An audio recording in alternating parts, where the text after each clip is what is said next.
కావ్య అయితే ఏంటండి ఈ టైం అప్పుడు అలారం పెట్టి లేస్తున్నారు అంటే నీకేం పోయింది ఆఫీస్లో వర్క్ ఉందని చెప్తే ఏంటి నైట్ అర్ధరాత్రి టైంలోనా అని అంటూ ఉంటుంది. ఆ వర్క్ ఉంది, కొన్ని డిజైన్స్ వేయాలి, రేపు వస్తారు వాళ్ళు, వాళ్ళకి చూపించాలి, వర్క్ అక్కడ ఎక్కడ అక్కడే ఉండిపోయింది. నైట్ వెళ్ళి నైట్ అంతా వేసి మార్నింగ్ వాళ్ళు వచ్చిన టైంకి ఆ ప్రాజెక్ట్ కంప్లీట్ చేయాలి అని అంటూ ఉంటుంది కావ్యతో. రాజు అంటూ ఉంటాడు, మీరు ఒక్కరే వెళ్తారా, మిగతా స్టాఫ్ కూడా వస్తారా అని రాజుతో కావ్య అంటే, మిగతా వాళ్ళు కూడా వస్తారు, టీం వర్క్ కదా అని అంటూ ఉంటుంది. అదే టైంలో శ్వేత కూడా అలారం పెట్టుకొని లెగిసి డోర్స్ అవన్నీ తీస్తూ ఉంటుంది.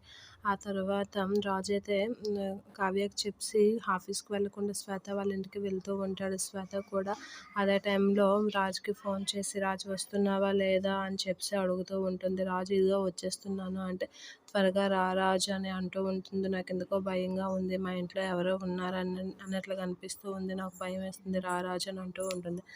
తనకి శ్వేత అయితే రా రాజు అని ఫోన్ చేస్తూ ఉంటుంది. నువ్వు వచ్చినంతసేపు కొంచెం పడుకుంటాను, నువ్వు వచ్చినప్పుడు నాకు ఫోన్ చేయి లెగుస్తానని చెప్పి కాదు శ్వేత అలా పడుకొని రాజు వచ్చిన టైంకి లెగుస్తూ ఉంటుంది. ఆ రాజు వస్తున్నానని చెప్పి రాజుతో ఇలా మాట్లాడుతూ ఉంటుంది. ఇంట్లో ఎవరో ఉన్నట్లుగా అనిపిస్తుంది రాజు, నాకు చాలా భయంగా ఉంటుంది, ఏం చేయాలో అర్థం అవ్వట్లేదు అని రాజుతో శ్వేత అయితే మాట్లాడుతూ ఉంటుంది.